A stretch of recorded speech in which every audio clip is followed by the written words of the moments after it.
सूद कोनी ता मैं तुम शेयर की है। अस्सलाम वालेकुम व्यूअर, क्या हाल है? खैरियत है? ठीक हो? उम्मीद तुम लोग खैरियत नाल हो। आज मैं तुम एक शय दिखावन लगा।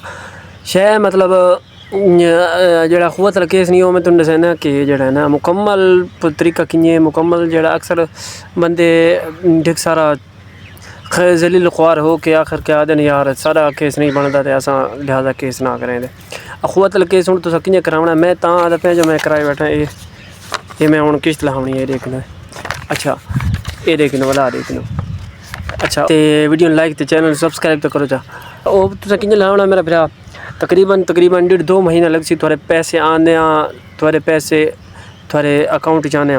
तो पहले इं भाई अगर तुम अपना एक केस करावना, एक तुम हो तो 2 फीमेल हो सन मोहल्ले दी हो वजन या कोई होर हो वजन, तुम अपना करावना है तो थोड़ा हो वैसी मतलब अल्लाह थोड़ा भला करे। 2 फीमेल एक तुसा ते थोड़े वास्ते एक घर दा फर्द जड़ा है अम्मी अबू उदा गवाह होना ज़रूरी है, एक भिरा या एक मोहल्ले दा गवाह होना ज़रूरी है।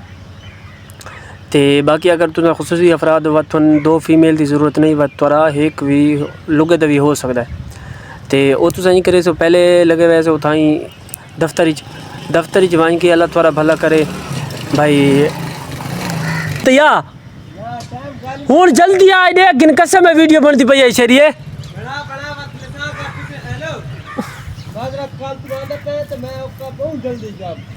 कल मैं तन डिठा है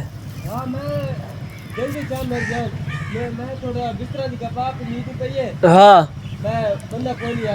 बात मिलने। अच्छा तो मार का गल थी पई है छोर आ गया मैं थोड़ा जहा गप खलो गया। तो गल थी पई है पहले तुम वैसे दफ्तर ही उन्होंने गल छा करे सो भाई असा यार केस बनावना कुवत वाला तो के प्रोसीजर है वो प्रोसीजर दसाए नल थोड़ा भला करे और तुम दसाए भाई ये प्रोसीजर है। लिहाजा तुम एक थोड़ी मीटिंग उठाई थी सी तो दूजी मीटिंग थोड़े मतलब बैठक ते आके थी सी। तीजी मीटिंग वो वत थोड़े थोड़ा अपने दफ्तर सदे सन जो थोड़ा तुम या लुगे हो या थोड़ा नाल होर 2 बहन मतलब जो थोड़ा ग्रुप है थोड़ा उत्ते मीटिंग शीटिंग करे सन थोड़ा चेक पास हो वैसी वत मैसेज ही कामना अल्लाह थोड़ा भला करे 90-80 तू 90-80 तू मैसेज आवना अज आ वजे कल आ वजे महीने तो बाद आ वजे 90-80 तू मैसेज आवना 90-80 तू मैसेज तो बाद मैसेज तुम कि वैसो एलाइट बैंक जी जाते भी है थोड़े ज़िला तहसील जिथे भी है वो तुम समझ के बैंक दिखे सो वो थोन मैसेज दिखे सो तुम पैसे उन्होंने को गिन सो। तो अगर फर्ज किया थोड़े इस महीने फर्ज किया 10-12 तरीक को आए थोड़े पैसे तो बात अगले महीने थोड़ा किश्त तुम कोना देवनी पोसी, अगले महीने की किश्त कोना देवनी पोसी मतलब देवनी ना पोसी उस महीना छुट्टी हो सी तो उस तो अगले महीने तुम किश्त देवनी पोसी। तो पहली बार तुम कराते पे 30,000 दी सी, दूजी बार कराते पे तुम 45 या 50,000 दी सी या हाँ या तुम खसूसी अफराद हो पहली बार तुम कराते पे तुम 40,000 का केस थी सी कीड़ी में लड़ गई है।